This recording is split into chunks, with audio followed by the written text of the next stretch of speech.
Okay, good evening, everyone. My name is Franklin Alaya. I am one of the two co-founders of NorCal SCI, which stands for Northern California Spinal Cord Injury Foundation. Welcome to tonight's edition of our series, Virtual is a New Reality. We have a really hot topic in terms of the role of protein in life after spinal cord injury. A couple of housekeeping items. So you have all been muted just to make sure that we don't have any background noise interfering with the presenter. In case of questions that you want to ask, there are a couple of options. There's a chat feature, there's a chat button on your screen that you can use throughout the presentation, and I'll be receiving those questions and I'll be posing them to Shelley towards the latter part of the presentation. The presentation should be about 45 minutes or so long, so we'll have about 10-15 minutes at the end, and Shelley will take all your questions then. Alternatively, during the presentation, you can also send an email to me, and that email address is info@norcalsci.org. Okay. The second thing is that we are recording tonight's session, and we'll make it available by early part of next week. Everyone who has registered for the session will receive an email from us with a link to the video of this thing. So if you need to step out or jump off because it might be late where you live, we have people that are on the East Coast tuning in. Do not be concerned. You'll have access to the video recording. So that's about it. So without further ado, let me introduce our speaker, our returning speaker, Shelley Wood. Shelley got her BS degree in nutrition and dietetics from San Jose State University in 2012, my alma mater. She also did a clinical internship at Santa Clara Valley Medical Center, one of the top rehab hospitals on the West Coast with specialty in spinal cord injury. She got her master's in public health from University of New England in 2016. Where she did a thesis on diet education for chronic disease prevention in the setting of spinal cord injury. She is currently employed at Santa Clara Valley Medical Center in the acute SCI rehab and outpatient clinic. She's the chairperson of dietitians in medical nutrition therapy for Academy of Nutrition and Dietetics. She's an advisory board member to NorCal SCI, which we are thrilled to have. And she's also a frequent guest lecturer at San Jose State University. So without further ado, Shelley, take it away. Thank you, Franklin. It's such an honor to work for you and with you and with the community, and I'm super happy to be here. And I have to say, I'm very excited to see some familiar faces that I'm looking at right now. Some of you I know from Valley Med, and others I know from the community, and it's just wonderful to see everybody, and I'm happy that you're here. I hope this answers a lot of questions that you have about protein. It is a hot topic, often misunderstood and misinterpreted, so I hope that I'm able to give you some information about that. That being said, my background is heavy in science, so I do look at a lot of research, and so the information that I give you is based on the research that I have found that is the most up-to-date involving spinal cord injury patients, if applicable. A lot of research is on the able-bodied population. The bulk of research in nutrition is on the able-bodied population, but I have pulled what I can that is available, and I continue to look for new research all the time, as well as being involved in some myself. So I will continue doing that. So without further ado, let's talk about protein. I can get it to move. Okay, so we're going to talk about protein. What is a complete versus incomplete protein? How our body processes protein. We're going to look at research on protein and health. We'll look at how much we need, how much is too much, because there is such a thing, how much is too little. Then we're going to review caloric density and weight loss. I'm a big fan of looking at caloric density for weight management, which is a big issue in the spinal cord injury population. Protein sources, so where do you find it? We'll look at animal sources, including a look at iron, and then we'll look at plant-based resources of protein. So what is protein?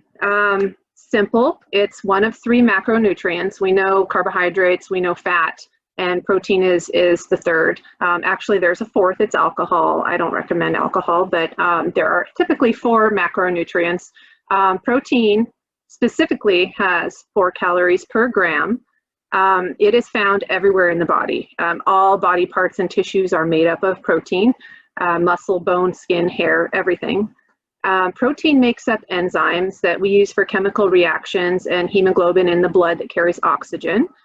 Even DNA is made from byproducts of protein.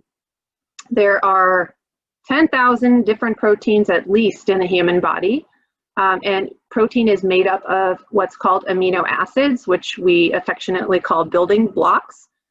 There are 2 kinds of amino acids. Actually, there's over 20 amino acids, but there's 2 specific kinds. Essential, which has to come from food, and non-essential, which our body can build from scratch. So we don't need to eat a certain amount of protein for those particular amino acids because our body can do it on its own. I keep saying, Franklin, you're going to tell them about this at the end. Okay, so, okay, it's okay, it's for a cause.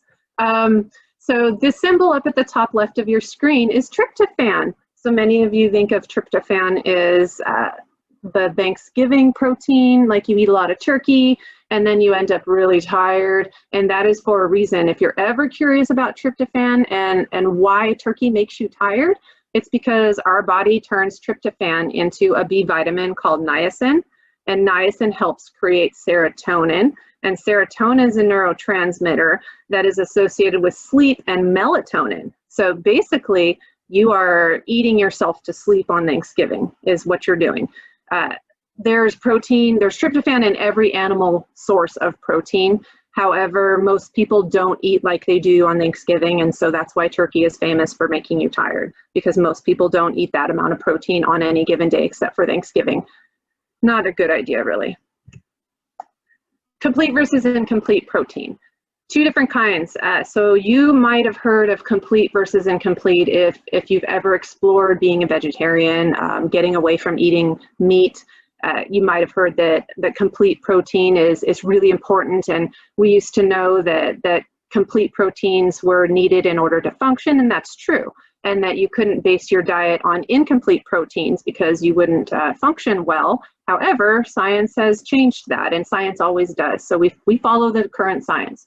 So a complete protein means that your protein source has at least 20 plus essential amino acids that is needed to make new protein in your body. So most animal sources are made of complete proteins. This is why a lot of people use this argument that you can't be a vegetarian because you need complete proteins. However, incomplete protein, this means that they lack 1 or more of the essential amino acids that our body can't make. But, and I'll tell you about this later, eating a wide variety of plant-based proteins actually assures that you're going to meet all the essential amino acids that your body needs. So unless you eat the same thing every single day, day in and day out, you're probably going to be okay as far as protein is concerned, and making sure that you're getting complete proteins in order to function appropriately. So how does the body process protein? Well, this is one of the things, this along with fat, which we'll talk about in another session, but protein takes a really long time to digest. There's a lot going into digesting protein. It's broken down into small pieces in your stomach. This is where most of protein is starts to digest. It goes down. Carbohydrates start in your mouth, and I'll talk about that next time, but protein starts in your stomach using stomach acid and another enzyme that your body produces called pepsid. Small pieces, once it starts to break down, they move into the small intestine. This is where most protein absorption takes place. We use enzymes from our pancreas to break it down even further into all those little tiny amino acids that we need. Our small intestine's about 22 feet long, 22 feet. So the average adult giraffe is about 20 feet. So your small intestine is taller than an actual adult giraffe. It's really long, and we need that extra space wrapped all around because each area in your small intestine has an absorption point where our body grabs the nutrients it needs from the foods that we eat, and we absorb it into our body that way. So once the amino acids get to the lower part, they're shipped into the blood and they move to the liver, where the liver transports them all over your body where they're needed and used up. Very, very little protein gets to your large intestine, since our bodies use it so amazingly, unless you eat extra protein, too much protein, and then that's where your body starts to have problems, including being tired from tryptophan. Protein cannot be stored in the body, so you have to eat enough protein every day. I'll say this one more time, protein isn't stored. So you can store other things in your body, carbohydrates being the main one, sugar for energy. However, protein can't be stored. So every day you need to make sure you eat enough protein. So we'll go into the research. There's a lot of research on protein and health. Most of it, and I keep saying that's $1 every So most of the protein that we use is important, and the research that we're looking at specifically about cardiovascular risk with those with spinal cord injury, we've looked at a lot of cardiovascular disease, which is probably the #1 thing that I'm working on with my patients in preventing, because it's huge. So those with spinal cord injury have 4 times greater risk for heart failure and almost 6 times greater than the able-bodied population for stroke. So really focusing on cardiovascular disease. A lot of the bulk of research right now in protein focuses on red meat and processed meat. So even eating small amounts of red meat, especially processed meat, processed being hot dogs and bacon and things like that, is linked to a risk for heart disease and stroke. All of these research studies are cited at the bottom of this document, which Franklin will make available. So I have listed all of this information for you if you want to go into all the research. And at the bottom of every research paper is a bazillion other research papers. So you can fall into a rabbit hole with this. But when it comes to protein meaning meat, the crux, the body of research that we are seeing right now is around red and processed meat. So that is kind of where I'm going with this particular slide right here. Replacing these protein sources with plant-based sources reduces the risk for cardiovascular disease and are associated with lower saturated fat intake. Saturated fat and cholesterol are the 2 biggies when it comes to eating meat. Plant-based sources are mostly unsaturated, which lowers your LDL cholesterol, and also plant-based sources don't contain dietary cholesterol, which comes from animal proteins. So more on research and protein and health, we got diabetes, again, with the red and the processed meat consumption linked to diabetes risk directly. 50% higher chance of developing type 2 diabetes. Higher cooking temperatures for chicken and red meat also were found in studies to raise risk for diabetes by 1.5 times. And then we look at research for cancer. Every additional serving of processed meat increased risk for cancer by 16%, and every additional serving of red meat increased risk by 10%. So red meat and processed meat again. Red meat as a carcinogenic, a lot of research has come out where they have linked red meat with colorectal cancer, pancreatic cancer, prostate cancer, and then also had positive correlations between processed meat and stomach cancer as well. We have seen a lot of new research on high temperature grilling. They've been studied recently and have potentially cancer-causing compounds from meat. So I'm not going to pronounce this at all, but you can see it there on your slide. They're compounds that are created by our red meat hitting the grill and getting very hot, and this is what happens. So if you just grill your meat, that's all you know to do, just grill, and that's okay. It's summertime, a lot of people do that. It's time to start learning other ways to cook, because there's enough research out there saying that throwing your meat on the grill is probably not a good idea anymore, especially super high heat. More research, so weight control, higher red and processed meat linked to weight gain. Red meat, chicken with skin, and regular cheese, all with saturated fat and cholesterol, are linked with greater weight gain, and improved weight management and weight loss with consumption of beans, chickpeas, lentils, or peas was found in several research studies. And there's a lot more reasoning behind the weight management and weight loss with beans. I'll explain a little bit more. So the takeaway message, it's really the source of protein that matters. There's a lot of scientific evidence that links healthy eating, healthy protein sources in place of red meat and processed meat with a reduced risk for multiple diseases and premature death. How much protein do you need? So I'm not a huge fan, if you know me at all, if I've worked with you, you know that I'm not a big fan of tracking every single little thing that you eat. It's time consuming.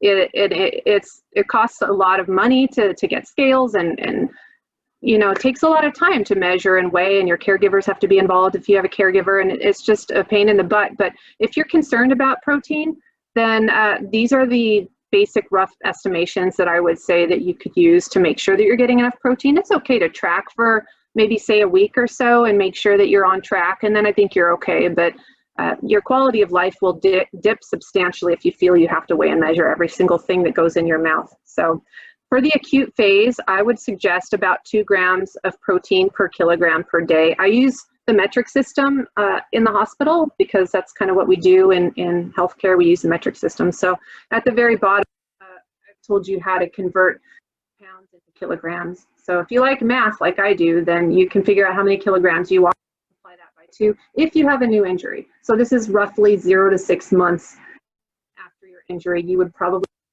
extra protein, probably double the amount you would normally need. And this is just to lessen the need for more protein. You're rebuilding, repairing your body, and so more protein is needed then. And I work with burn patients too, and the same goes for burn. So anybody with a severe injury would probably need to double their protein initially. Otherwise, healthy individuals with spinal cord injury with no wounds, at least 6 months, maybe more out from injury. So the typical would be 0.8 to 1 grams per kilogram just for your day-to-day life. And that's really not that much, honestly. And we'll talk a little bit more about why people think they need to like power down on the protein. It's just not true. So for someone who's about 150 pounds, this would be roughly 55 to 77 grams of protein per day. And I will show you what this looks like toward the end of the presentation. For someone who's closer to 200, that would be somewhere around 70 to 90 grams of protein per day. And then children, of course, have a little more because they're growing and they're building. Adolescents too, you know, it slows down a little bit. Children grow rapidly and then it starts to slow down a little. And then adolescents would be somewhere closer to 1 if they have no other issues going on, 1.2, somewhere in there. So just rough estimates for how much protein you would need on a daily basis. And by the way, we don't need, say I'm 150 pounds, which I'm not because I'm very tall, but so say I need 55 grams of protein, that's my equation. If you get 45 one day and you get 70 the next and you get like 50 the next day, it's okay. You know, it's just over time that matters. You don't have to hit that number every day. And that's one of the reasons why I don't like tracking, is because you get stuck in this mindset. So the way I recommend eating more plant-based, which if you know me, you know I'm going this direction, it requires little to no effort at all. You just eat vegetables and plant-based foods, and really you can maintain pretty well, and usually you're getting enough protein. If you have a wound though, we need to talk. So for optimal healing, I suggest pretty high protein, okay, especially in wounds. Stage 2, I would say 1.2 to 1.5, so a little higher. Stage 3 and 4, 1.5 to 2. So I put in those with normal renal kidney function. I will explain why in a couple slides, but having too much protein when your body doesn't need it is pretty taxing to your body. So if you have normal kidney function and you have pressure injuries, get more protein, follow this guideline. In fact, if you have non-healing wounds, you should probably see a dietitian. And I would really highly recommend that you see one just to make sure that you're kind of hitting all the marks, because you need more than just more protein. You need certain vitamins and minerals to make sure that you get those wounds healed. So how much is too much? Most Americans exceed the amount of protein they need, obviously. So I'm recommending for 150 to 200 pounds with the basic equation, somewhere around 50 to 70, 80 grams a day. Not really that hard, but most people really power down. The supplement industry has a heyday with this, and honestly, they're never going to stop, because there's a lot of people out there that feel like you need to just slam protein powder and protein drinks and really don't need to do that, because guess what happens? Problems happen, okay? Whenever you do too much of something, problems happen. So what we're looking at now is calcium and bone loss. So increased acid production in body fluids results in calcium reabsorption, where your body, you know, loses bone. Animal sources are acidic, more acidic, and vegetable sources are more basic. I don't know if you remember chemistry, but you don't want to be too acidic. Several studies suggest that consuming the majority of protein from vegetable sources can actually decrease bone loss and risk for hip fracture. So eating too much protein is not good for your bones. Renal function, this is the renal function part. So high protein, low fluid intakes associated with kidney stones. If you eat a high protein diet with limited fluid for a long period of time, you can end up in renal failure and you can end up on dialysis. I've seen people who work out a lot, slamming protein, got dehydrated, they end up on dialysis. Some of them come out of it, some of them don't. So be very careful with your protein intake. There's an increased cancer risk, liver disorders, coronary artery disease. High meat diets, as I mentioned earlier, can be carcinogenic, and we've seen studies that show that high meat diets are linked with breast, bowel, and prostate cancers. And I'm saying specifically red meat and processed, those are the ones that are the culprits. Bottom line, increased protein might be needed for a short time in certain situations, new injuries, healing a wound, if you're pregnant, if you're a child and you're growing. Extra protein's not used efficiently and it's burdensome for bones, kidneys, and liver. Increased intake of red and processed meat poses a risk for coronary heart disease and cancer, higher in saturated fat and cholesterol when you compare them to plant-based sources. Extra protein can lead to constipation. So this is a common problem that I work with my patients on all the time. They have a lot of protein intake. They don't drink enough water. They end up constipated. Remember, protein goes through your body really kind of slow. It takes a little time for your body to digest protein. And so this, along with dehydration, is a recipe for constipation. Too little protein intake. Not very common. Like I said, most Americans, they eat too much protein. And honestly, if you look at all fast food restaurants, there's just too much protein going around. It's rare in the United States. It's more of a global issue in other parts of the world. But if you feel like you're not getting enough protein, some of the signs might be fatigue and weakness. Your immune system might be weak. You might be getting viral and bacterial infections over and over that don't resolve. Your hair might thin or fall out. Your nails might get weak and fall apart. Dry skin, mood changes, and I added a new one here I didn't have in my original presentation here is non-healing wounds. If you have wounds and you're not getting enough protein, that's a sign right there, if your wounds are not healing. If your wounds are healing and you're eating well, that's a really good sign your nutrition is kind of on point. As long as your wounds progress and they continue to heal, as long as you're taking care of them, you're getting wound care done and all of that, and you're eating healthy, then if your wounds are healing, that's a really good indicator that you're doing okay and you're okay on your protein. So this slide might look familiar to some of you. This is what 500 calories looks like. We talk about weight maintenance all the time, weight loss, weight maintenance. I do a whole lot of counseling on weight. With the spinal cord injury population, it is a big issue because your metabolism is slower than it used to be. And so weight gain is much easier. So looking at caloric density, this is my favorite way to drop pounds and get to a healthy weight and stay healthy and get everything that your body needs and get that glow, you know. So 500 calories of oil is nothing, literally. Oil has more calories than protein and fat. Oil has more calories than protein and carbohydrates. So oil is kind of what I say to watch, and we'll talk more about that in another session. Cheese, full of saturated fat and cholesterol. Yes, it's tasty. My dad grew up on a dairy, but my dad also passed away and had high cholesterol and all kinds of things, so, and heart disease. Meats in the middle there, that's 500 calories of meat, grains and beans. You're getting more food, more bang for your buck. And then fruits and veggies, my gosh, 500 calories of that. I don't think you could even handle 500 calories of that. So just kind of take a look at this caloric density slide, and I'm going to revisit this every single time because it's super important. Here's the same slide I showed last time. Again, here's the graph. The foods on the left have less calories per weight than the foods on the right.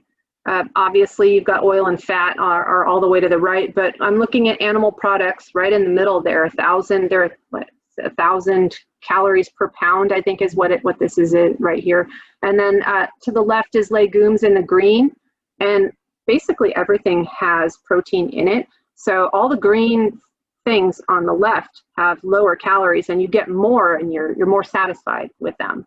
So we'll keep visiting this again. This is really going to be hard for you to see, but the bottom left, there's a website. I would suggest getting this website, pulling this up, because this is probably the best caloric density graph I've ever found. And I think that the author of this graph did a really good job. So I would definitely visit this website, maybe print it out, read it. It's very explanatory all around. Even the different food categories have examples in them, which is really much more helpful than the one I've been showing. So I like this one, and this is one you should bookmark. So where's protein? We know it basically from animal sources. That's where most people think, you need more protein. Okay, like I'm thinking animal products, right? Animal sources. But it's best to prioritize plant-based sources of protein based on their health benefit. So aiming for 90% plant-based. Not a big advocate of the word vegan at all. I don't think it's a sustainable lifestyle unless you've got it locked down, but I like plant-based better because it just means that your diet is based on plants. It's not 100%. It's maybe say 90% would be really good. Like having 10% of these other foods is totally fine, and it offers more variety that way. It's a little more comfortable for people to incorporate. So I love the word plant-based, and this has come out in the last few years, and I've adopted it, and I love describing things this way. So aiming for at least 90% plant-based protein sources, but you can incorporate other things. I would recommend, if you want to, poultry, so chicken, turkey, duck, skinless would be best, and seafood, fish, crustaceans, your best bet. Eggs are okay.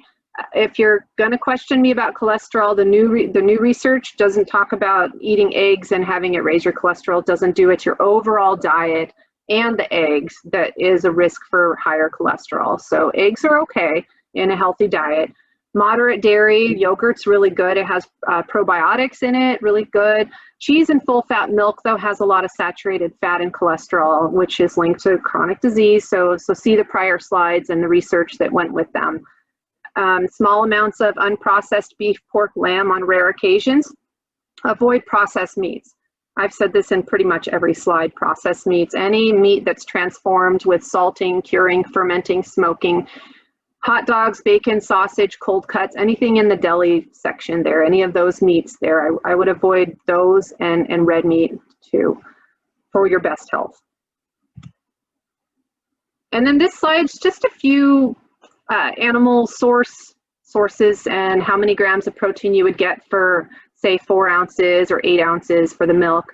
Take a look at the middle column. This is the saturated fat. You won't find saturated fat in most plant-based sources, and 0 fiber. Fiber is your friend. We are going to talk, I was trying to decide whether I wanted to do fiber in the carbohydrate section or the vegetable section, but I'm going to go over fiber like crazy in the next session.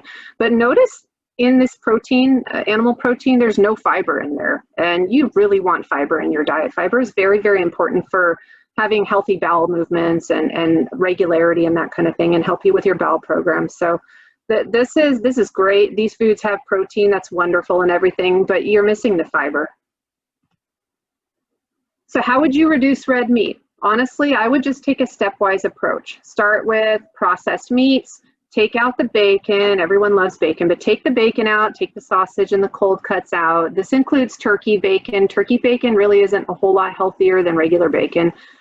It's still processed. It's still full of salt and saturated fat. Lunch meat, chicken sausage, all of those, they have the most detrimental effect on health based on the research that we have right now. Processed meats. Then what you can do, once you've eliminated those, and for some that might not be a big problem, then you can cut out red meat, beef, pork, and lamb. So if you eat it like for lunch and dinner and breakfast, maybe drop it down to 1 meal a day. If you eat it once a day, maybe cut it in half and have plant-based protein sources on the side and a lot of vegetables and fruits and things. If you eat it 1 to 2 times a week, maybe try 1 to 2 times a month. Maybe you have lamb for Easter, maybe just have it then at your, you know, your family's house, like that kind of thing. Make it a tradition. If that's something that's important to you, it's okay. Swap red meat out altogether with poultry or fish. When cutting meat out though, say you are used to having red meat at night, don't cut it out and just not eat anything. You want to replace it with a healthier protein source, because like I said, your body needs protein every day. So you want to replace it with a different protein source when you take it out. If you need more incentive about red meat, you can check out, I don't do a lot of talking about this because I'm more focused on your health, your overall health. But if you want to look into it, beef production is the worst thing for the environment. And that's based on what we have as far as research and climate and that kind of thing. And I will get off of that because there's a lot of controversy involving it, but beef is the #1 producer for carbon and that kind of thing. So you can look into that yourself and make different, look, you can see to the left of this dotted line, roots and tubers. Pulses are beans, maize, wheat, rice, all of those have protein, but the protein sources on the right, they use a lot more resources on earth than these other things. So if that's important to you, that'll really help you. And then the argument about iron. So I'm going to cut out red meat. I'm cutting out meat altogether. I'm going to plants, but I've been iron deficient before. It is the most common deficiency in the world, especially in women and children. So I understand your hesitation there. Part of hemoglobin, which carries oxygen through your blood, that's what iron is. There's 2 different forms of iron, heme and non-heme iron. Heme iron is found in animal products, meat, poultry, and fish, and our bodies absorb it really well. Non-heme iron is found in some animal tissue, all plants. Our bodies don't absorb it as easily. Just if you look at say tofu has iron, it's a non-heme iron. Our bodies don't absorb that kind of iron very well.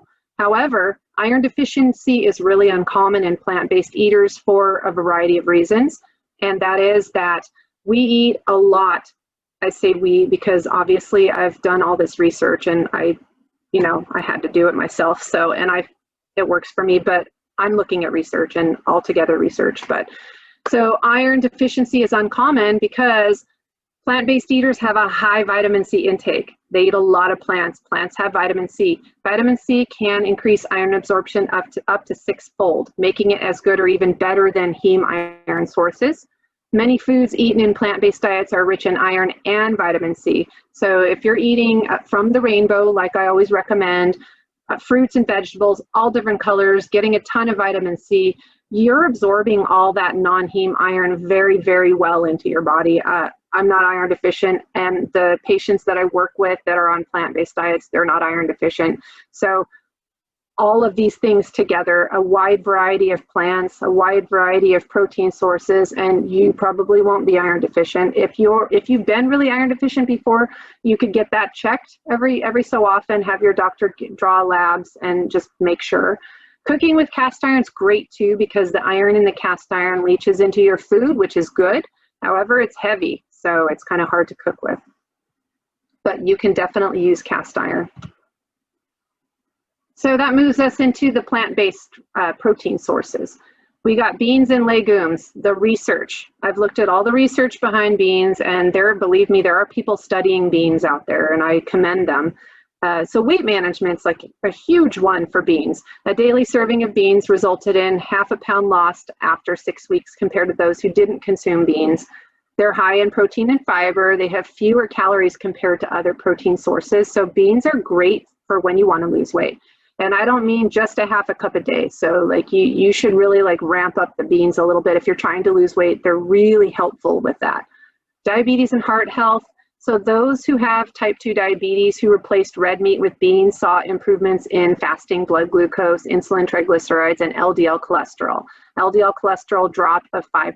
LDL is the lab that you get that would indicate whether or not you're really at risk for cardiovascular disease. So you want your LDL cholesterol to be within normal limits for sure.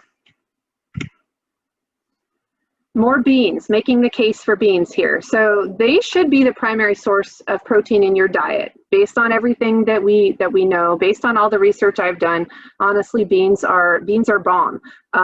So they are complex carbohydrates. I'm gonna put that on a t-shirt. Beans are bomb.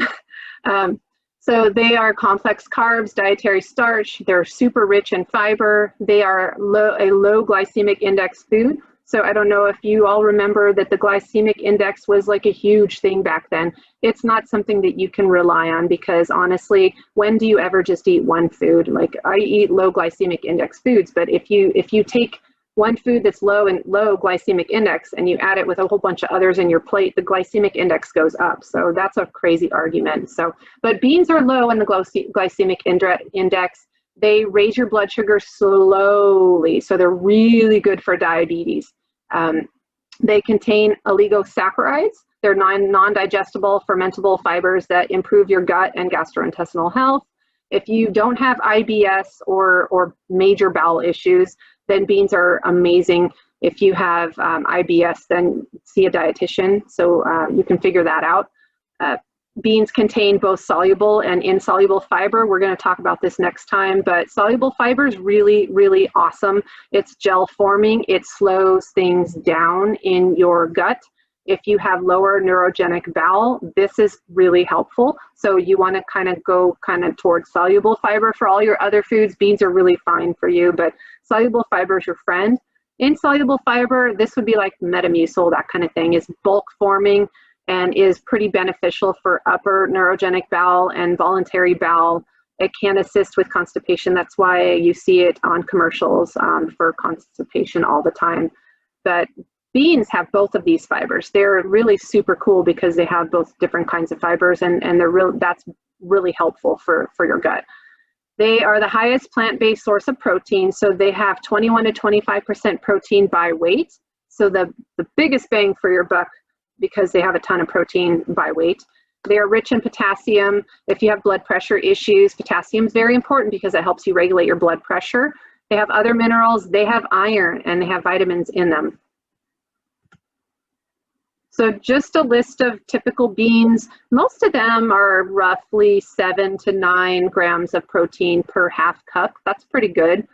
Almost all of them have about 6, 7, 8 grams of fiber per half cup, except for navy beans. I don't know what's up with them, but they have a ton more fiber. There's a lot of different beans. There's an actual bean institute or something. You can just Google bean institute. You'll get a whole website dedicated to beans, which I thought was pretty fun. But there are so many different kinds of beans, and I think Arash is going to go over some bean prep and that kind of thing, hopefully, because they are super versatile. You can put them in anything. Let's talk about tofu. Okay, tofu has a bad rap. Tofu is made from soybeans. Tofu has 10 to 20 grams of protein in 3.5 ounces. It has a bad reputation, but I beg you, please just give it one more chance, okay? You have to give it one more. If you've prepared tofu before and totally bombed and said tofu is awful, I'll never eat it again, give it one more chance, because basically you have to remove all the water out of it in order for it to take on any flavor. If you don't take the water out of your block of tofu, it's gonna taste awful unless you like that taste. So you have to take the water out, and they make special tofu presses that will get that out. And I think Arash might talk about this too. But anyways, you'll see. Extra firm tofu is great. Honestly, when people transition from eating meat to plant-based protein, this extra firm tofu, take the water out of it, marinate it with something amazing, grill it. It almost has a texture like chicken. So you like seriously satisfying. So you can get that taste and the flavor and the texture and the feel of meat with tofu if you do it correctly. So give it a chance. It's great for stir fry, salad, barbecue, casseroles, baking, anything. It comes in different firmnesses. So you can get a silken tofu, which is really good to bake with. You can get extra firm, which is amazing for grilling and sauteing and that kind of thing. Again, tofu has iron. It also has calcium, which is important. And then a word about soy, because somebody's probably thinking, but doesn't tofu have soy? Isn't soy really bad for you? Like, weren't there research studies saying that tofu would cause cancer, breast cancer? Those are old studies. There's new studies. Current studies now have actually found that eating soy reduces risk by 30% for breast cancer. secondary to their protective isoflavones. And they're shown to keep estrogen signaling at healthy levels, which helps block cancer growth. So tofu or soy has been studied and has been found to be actually more beneficial than what they originally thought. Studies show protective effect for both pre and postmenopausal women, lower risk for cancer reoccurrence, protective effort for other cancers like colon, lung, endometrial, prostate. No effect on reproductivity, so that argument's out the door. No adverse effects on men, might actually help prevent cancer. You won't grow boobs. Eating soy, okay, that was a problem, like I think in the 90s, early 2000s, where they were saying that men could not eat soy, it was not good. No effect on thyroid health. So this is based on current research now. So you can eat soy, in fact, you should eat soy. So another kind of soybean is tempeh. Tempeh is an Indonesian food you can find in the plant-based protein section in your supermarket. It's less processed. It's in a fermented blocks usually. It's a little bit bitter. So steaming it takes that out, and then you can use it. You can crumble it up and use it like beef in anything, sauces, that kind of thing. There's a lot of protein in tempeh. In a half a cup, it has 15 grams of protein and also has calcium and iron in it. So just something else to play with on top of beans. And I'm not going to go through this entire slide, but there's protein in everything. So I want to tell you, there's protein in lettuce too. It's just lettuce has protein, carbohydrate, and fat. And those three things they're in different ratios in every single food that we eat, every single food. So even brown rice has protein, oats, quinoa. We've heard quinoa is like kind of a newer thing. It's actually a seed and it has protein. Wheat, wild rice, even vegetables, all of these things have protein in them. So you can find it everywhere. And then I want to say something about mock meats. This has been really big in the last year or so, like these burgers, the Beyond Burgers. I'm super excited because people are starting to talk more about plant-based, and the industry is kind of responding, and they're like, yeah, okay, so we serve burgers, we'll go ahead and give you your veggie burger. Here's a Beyond Burger. They're great. They're really good. I call them training wheels because they're not exactly the healthiest protein, but they're not processed red meat. They're not like bacon or anything, but they're like a step down. I would call them training wheels in a way to help you transition more toward plant-based, whole food, protein source. They're more common when eating in restaurants, which is wonderful because there's more options for you if you're trying to stay more plant-based, eat a little healthier. They're healthier than meat, hands down. There's limited to no saturated fat, but they do have a lot of sodium, a lot of oil. They do make them savory and tasty, and they pack them full of other things that are not as healthy as whole plant-based sources, a handful of beans or some tofu or something like that. But if you're trying to get yourself away from your fast food or whatever, that might be a really good way to kind of make a transition away. So let's take a look. Okay, we talked about what you need for protein, how much protein you need. This is the lower end. 150-pound needs roughly 60 grams of protein. What does this look like if you're eating plant-based? So yes, you can get 7 grams of protein from whole wheat. Peanut butter has protein. There's a lot of different yogurts out there that are not dairy yogurts. You can find soy yogurt, nuts. We talk a little bit about fat and weight maintenance, but 2 tablespoons of almonds are very beneficial. They're healthy and they have protein. Baked potatoes have protein, believe it or not. Lentils, heck yeah, 18 grams of protein in a cup of lentils. Bulgur is it's a grain, it's a carbohydrate. I will share that information about bulgur in the next session. And then soy milk, if you want soy milk as a snack, which is strange, you could probably do something better than that. But this is 60 grams of protein, right? And a plant-based. And this isn't all you're eating either. I would assume that you're having some apples, some grapes, giant salad maybe. For lunch, maybe I would add, you're not just going to have yogurt, almonds, and a baked potato, right? What are you going to have with that? You're going to have some vegetables, some fruits, some grain, like other grains and things like that. You're probably going to end up with more than 60 grams of plant-based protein if you're adding in everything else that you're having with these things. So say you're closer to 200 pounds, 80 grams of plant-based protein. What does that look like? So this is 77 grams of protein right here. And some of these things might look unfamiliar to you. You might not know what to do with certain things, but this actually looks pretty good. So oatmeal, soy milk, a bagel. You're going to put something on that bagel probably, and maybe have a piece of fruit or a glass of fresh squeezed orange juice, something like that. For lunch, you're not just having bread and beans, you're going to have other things too. So maybe even throw some peanut butter. So you're probably going to be closer to 100 grams of protein when you get done adding everything else to this, right? So it's not hard. What I'm trying to say here is it's not hard at all to get your protein needs out of plant-based foods at all. And you don't need to eat a ton of protein. You really don't.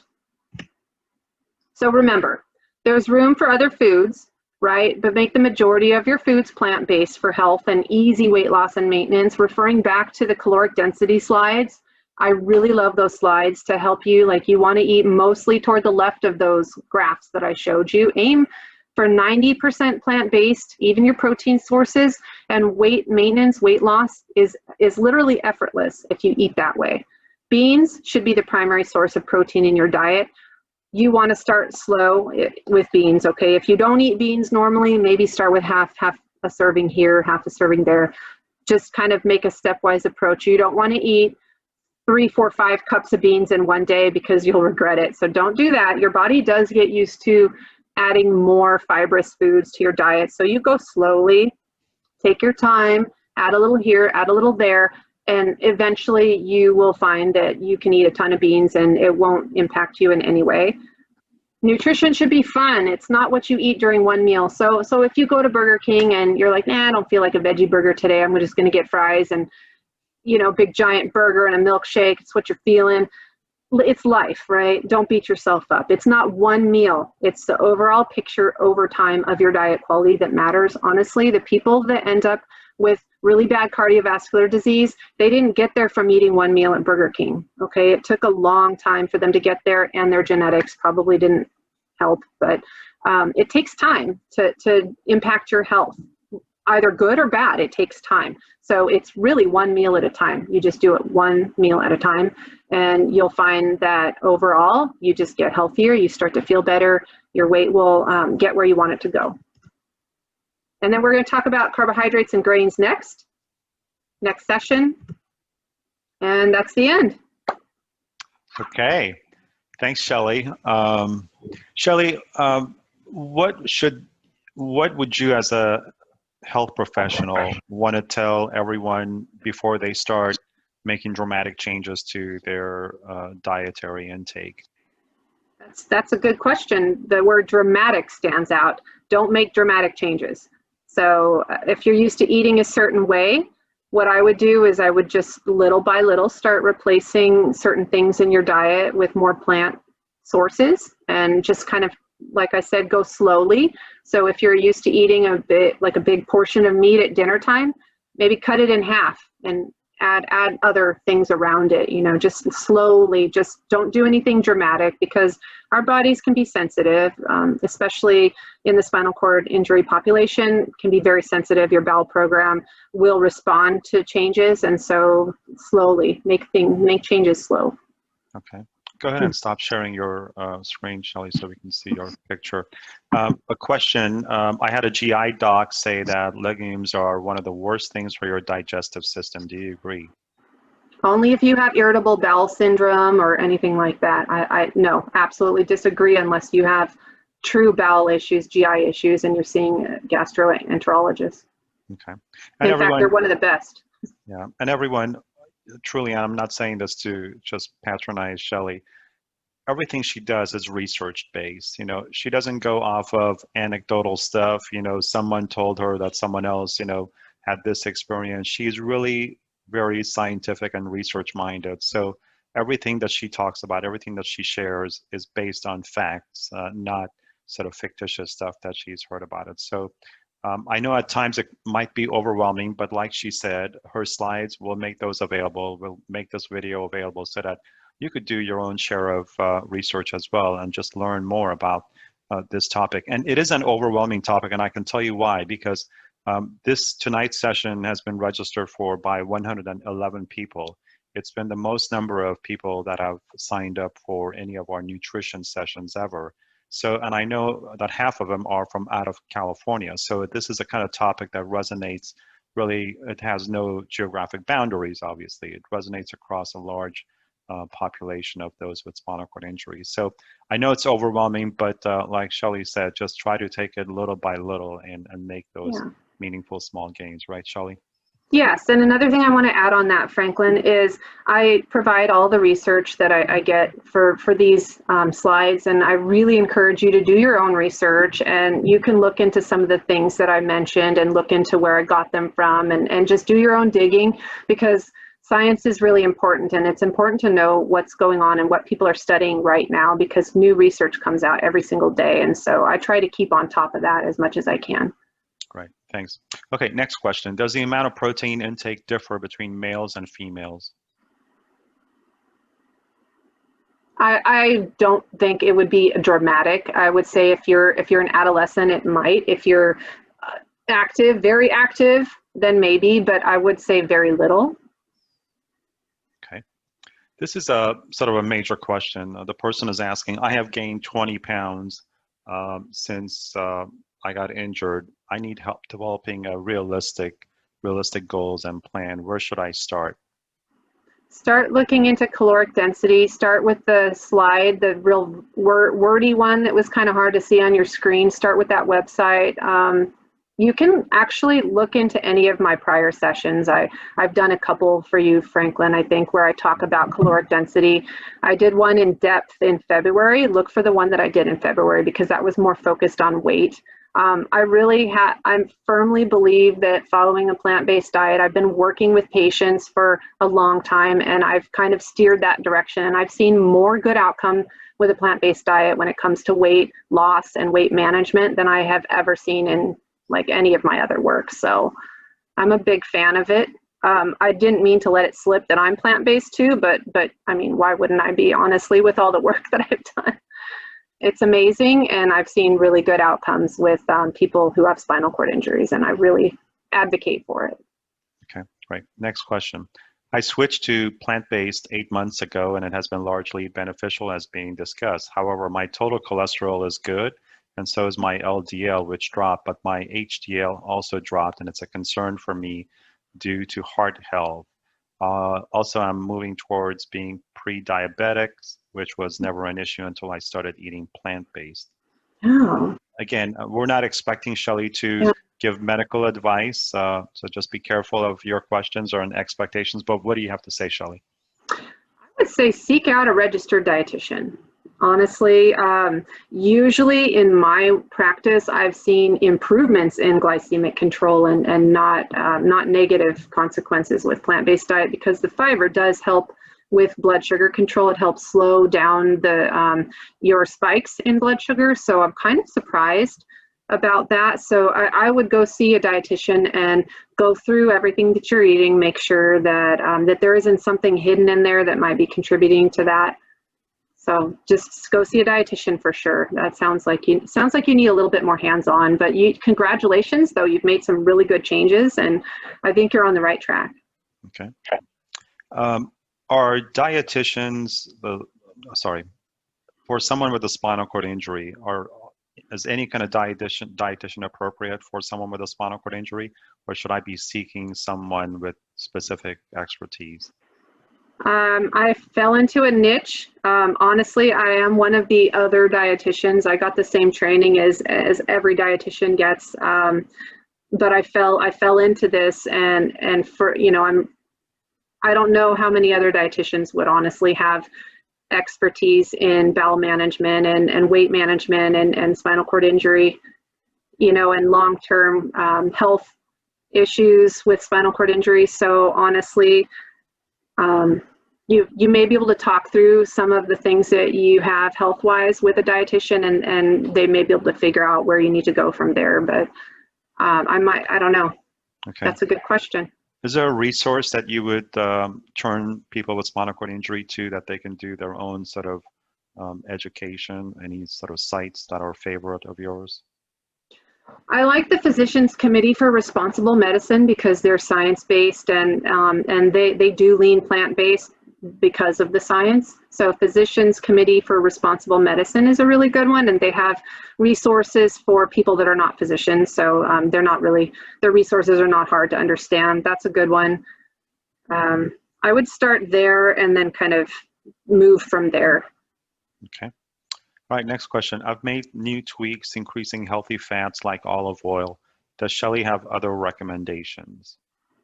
Olive oil is good. So again, I don't know if you're trying to maintain or lose weight or gain weight, oil has a lot of calories. So we do need oil in our diet, a little bit of oil to help absorb certain nutrients. So like for salad, like a drizzle of good olive oil over a salad is really good.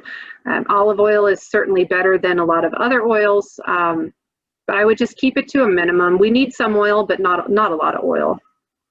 I hope I answered your question. I heard that when you have a wound, it was better to consume animal protein over plant-based protein. I can just see you shudder, Shelley. I'm not shuddering. From what you just said, that is not so true anymore. Am I correct? You know, this is the heme versus the non-heme argument, and it's an argument that is going to stand the test of time, honestly. If you have a wound and it's not healing, chances are you're not getting enough protein, period. That's one. Two, you can totally do a plant-based diet, but you need to mix it up and you need to eat a lot of plants, like not just protein sources, but you need to eat a lot of fruits and vegetables and get all the vitamins and minerals that your tissue needs to heal. So you could totally do it without eating animal products. That's old science. Right. Next question. I am an intense athlete that trains 7 days a week. Do I need additional protein intake than what I would normally? Okay, so I wouldn't be able to tell you how much, but probably a little, yeah, you would. So you should probably see a dietitian. Again, I'm a big fan of dietitians. You're gonna need, if you are an intense athlete, like you say, you need more carbohydrates and you need a little bit more protein. But you don't have to slam protein. Don't go and slam protein powders and drinks and stuff. You don't need 200 grams of protein, I'll tell you that. Okay. All right, next question. I was always under the impression that for beans to be a complete protein, you had to combine them with grains. Mm-hmm. So that is old also, that like beans and rice, right? Beans and rice, that's the old argument for complete. Again, if you are getting a variety of different sources, and then no, you don't. Because every single thing that you eat that has protein has a different amount of amino acids in it. So our body needs, I think it's 9 essential amino acids. And so if you eat, you know, these amino acids over here, and then some of this with these amino acids, they're going to combine and you'll be fine. You just need to eat a variety of food, and you don't want to eat one kind of food every single day anyways. That's boring. All right. Next question, slightly outside of protein discussion. What is your take on organic foods? Should most of our fruits, veggies, and meats be organic / grass-fed? Oh, that's a good one. Oh, I should have covered grass-fed. Okay, so I wanted to talk about organics when we get closer to the veggie section. So two things. Look at your pocketbook. Can you afford to eat plant-based and eat a lot of fruits and vegetables that are organic? If you can, that's okay.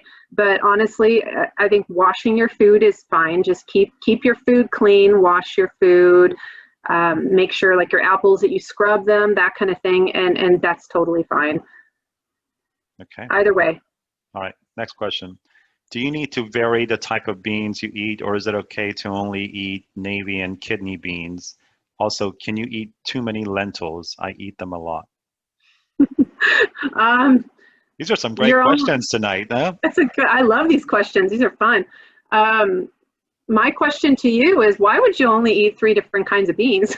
Why would you only eat 2 kinds of beans and just lentils? Like go to that website. I forget the name of it, at the Bean Institute or something like that. There's like 30, 50, 60 kinds of beans. Just go crazy. All right. Okay, next question from another athlete. What are your protein recommendations for athletes? USDA says 90% of soy in US is GMO. What about negative effects of that?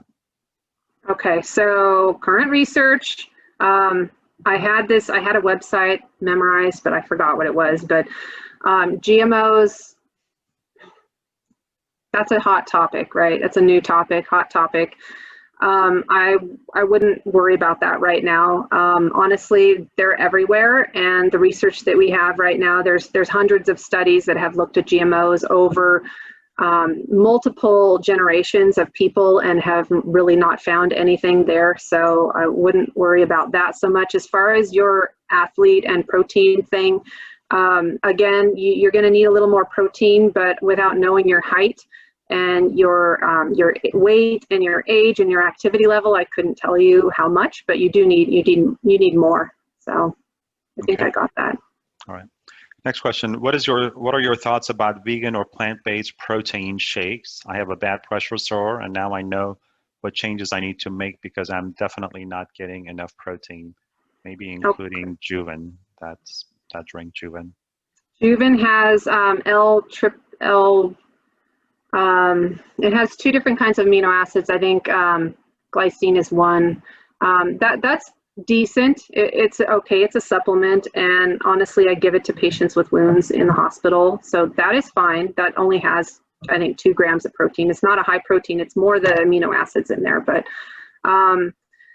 as far as shakes, that kind of thing, you can get a lot of protein from food itself, plant-based food. But if you're tracking your protein and you've done the 2 grams per kilogram of your weight and you're not finding that your wounds are healing, make sure you're also eating other things too, like fruits and vegetables, because you need vitamin C, you need iron, all those things for wound healing. But track your protein. If you find that you're falling short of that number, then adding a shake is fine. It's okay. Okay. All right, next question. What is the best way, again, outside of the protein discussion, best way to wash veggies? Is there a special soap for washing them? I just use good old elbow grease. Just scrub your veggies. I soak my greens, for a while and spin them. But like for apples, just scrub them. Like I don't use soap on my vegetables. That's weird, but definitely give them a good washing. That's it. All right, here's a good one. Can you recommend a website for different plant-based recipes? I am currently probably 90% meat, 10% plant-based. I have a long way to go, and I'm getting resistance from my husband. Yeah, you're going to need to convince him by finding some gems. I would recommend, I'm going to defer to Arash because there's a session coming up and he's going to talk about protein and he'll give you some ideas. I've gone through a lot of, I have a cookbook. Franklin, what's the best way to get information to you to share with this audience? Well, they'll get the email from us next week with a link to the video, and so okay. I'll be sure to include anything. There's some good cookbooks and authors and websites. I have gone past that, and I just kind of eat very simply, and I've come up with my own recipes and stuff now. So, but I know Arash is a big fan of recipes, and he follows some YouTube channels. So maybe we'll put something together and we can share. Okay. All right. I wish you luck. I hope you bring him to the plant side. Yeah, the key to it is the husband, right? Yeah, and trust me, you know what? I have pulled a lot of weary people over this way, and they're very happy now. So it just takes a little getting used to, and again, nothing drastic, just little by little. Okay. I think this is the last question, and I know you covered this. This gentleman is 6'1" and 205 pounds. Asking how much protein intake should I have on a daily basis? 205. Okay, so this is an estimate, right? So let's do this real quick. 205 pounds divided by 2.2 is that's 93 kilograms that you are. Did it say if he's active or just? No, it didn't. Okay, so I'm going to assume that you are just in the average range there. So 93 kilograms. Let's go times 0.8. So I would put you in about the 75 to 80 grams a day, right? And I gave you a slide with exactly what you need to eat. Right.